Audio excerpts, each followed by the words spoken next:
যদি আপনারা কখনো স্বাস্থ্যসাথী কার্ডের জন্য আবেদন করে থাকেন বা নতুন আবেদন করেছেন, সেক্ষেত্রে কিভাবে বুঝবেন যে নাম স্বাস্থ্যসাথী কার্ডে আছে কিনা বা স্বাস্থ্যসাথী কার্ডের নতুন লিস্টে আপনার নিজের নাম আছে কিনা। তো আজকে সেই জিনিসটাই দেখাবো, কিভাবে আপনার নাম সার্চ করবেন বা নতুন লিস্টে কিভাবে দেখবেন যে আপনার স্বাস্থ্যসাথী কার্ডে নাম এসছে কিনা বা স্বাস্থ্যসাথী কার্ড আপনার নামে ইস্যু হয়েছে কিনা। তো আশা করছি পুরো ভিডিওটি দেখবেন, স্কিপ করবেন না। আর অবশ্যই চ্যানেল নতুন থাকলে চ্যানেলটিকে সাবস্ক্রাইব করে পাশে বেল আইকনটি প্রেস করবেন, যাতে পরবর্তী ভিডিও নোটিফিকেশন আপনারা দ্রুত পেয়ে যান। তো চলুন শুরু করি।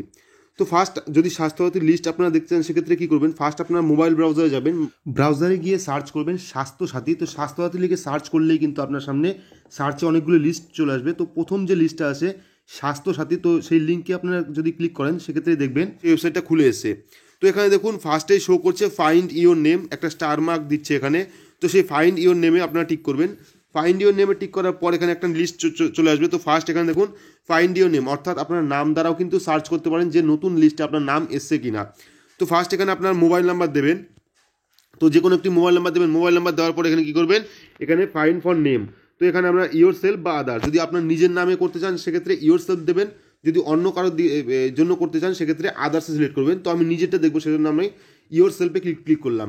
ইওর সেলফে ক্লিক করার পর এখানে সাবমিট আছে, তো সাবমিট অপশনে আমরা ক্লিক করবো। সাবমিট অপশনে ক্লিক করলে কিন্তু আরেকটা নতুন পেজ খুলে যাবে। তো এখানে ফার্স্ট দেখুন স্টেট নেম দেওয়া আছে ওয়েস্ট বেঙ্গল। এখান থেকে আমরা ডিস্ট্রিক্ট সিলেক্ট করবো, মানে জেলা সিলেক্ট করবো এখান থেকে। তো এখান থেকে আমরা জেলাটা সিলেক্ট করে নিই।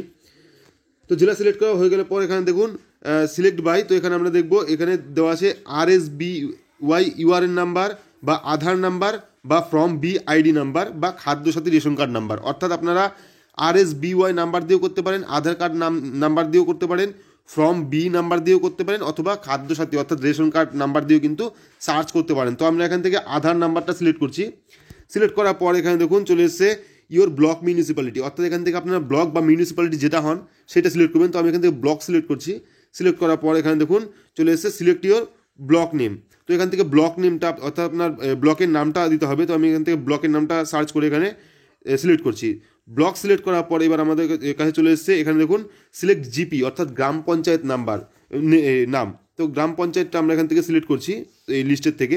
তো গ্রাম পঞ্চায়েত দিয়ে দিলাম। দিয়ে দেওয়ার পর এখানে দেখুন চলে এসেছে সিলেক্ট ইউর ভিলেজ, অর্থাৎ আপনার গ্রামের নাম কী আছে সেটা দিতে বলবে। তো এখানে আমরা ক্লিক করে এখানে সিলেক্ট ভিলেজে আমরা নিজের গ্রামের যেটা নাম আছে সেই গ্রামের নামটা সিলেক্ট করলাম। সিলেক্ট করার পর এখানে আধার নাম্বার। তো আমি এখান থেকে নিজের যে আধার নাম্বারটা আছে সেই আধার নাম্বারটা এখানে দিয়ে দিলাম।